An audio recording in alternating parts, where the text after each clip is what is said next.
All right, hello folks. So today we're going to get into starting to talk about value. And before we do that, I just want to kind of explore a little bit and talk a little bit more about what value is so you get kind of a better sense of it as we enter this section. All right, first off, value is a measure of relative lightness and darkness. So right here we see a value scale.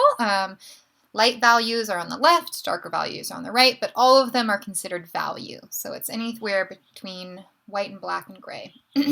Another definition for value is achromatic. So achromatic means black, gray, or white with no distinctive hues. So if you've ever heard of the word chroma, chroma means color. So achromatic means without color, and hues is a synonym for color.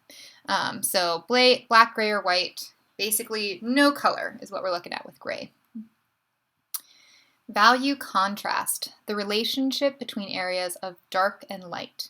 So we see this kind of little image below with the two dots and the squares. So where the white square and the black square meet up, right in the middle, where there's that line, that is the highest value contrast. So wherever pure black and pure white touch each other, that's an area of high contrast. Now, where the gray and the black touch, it's a little bit lower than the other one, and where the white and the gray touch, it's a little bit lower. So to further illustrate this, there's this photograph over here of this kind of geometric paper, and we see a lot of different value shifts, but areas where there's really high contrast is like right in the middle, where we see that kind of like black triangle right next to that white triangle. It draws your eye. It's really high contrast. But then kind of towards the bottom part, we see these gray triangles that are similar in value.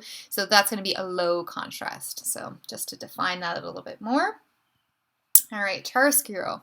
So chiaroscuro is the use of light and dark values to imply depth and volume in a two-dimensional work of art. So with this image of these apples, this drawing right here, we see that the way that we're able to kind of make that apple appear three-dimensional is that we have this high value contrast. There's this really bright light that's shining on the top of the apples that makes it appear white, and then right out along the edge of it, it's black. So it goes from black to white, and that literally creates like a curve in our mind. So chiaroscuro is a really specific kind of technique to create value using light and dark, and it has high contrast, and we're going to use this in our assignment today. Value emphasis, so the use of dark and light and dark contrast to create a focal point within the composition. So high contrast, so where we see the black plane against the white sky, that's the highest contrast that we see in this image, and that's going to be the biggest focal point. So wherever there is high contrast, our eye is going to look right to it. Wherever there's low contrast, our eye will kind of smooth over it. So just be aware of that. All right, so for our project today, Value Project 1, you're going to read through all the examples below, and I'm going to provide some more visual examples, but just know that this is what we're going to be coming to with this project. You're going to be doing a drawing that is going to be defined by the shadows. So rather than drawing the objects or the shapes, you're going to draw the shadows that you see in your image, as you can see here. Okay?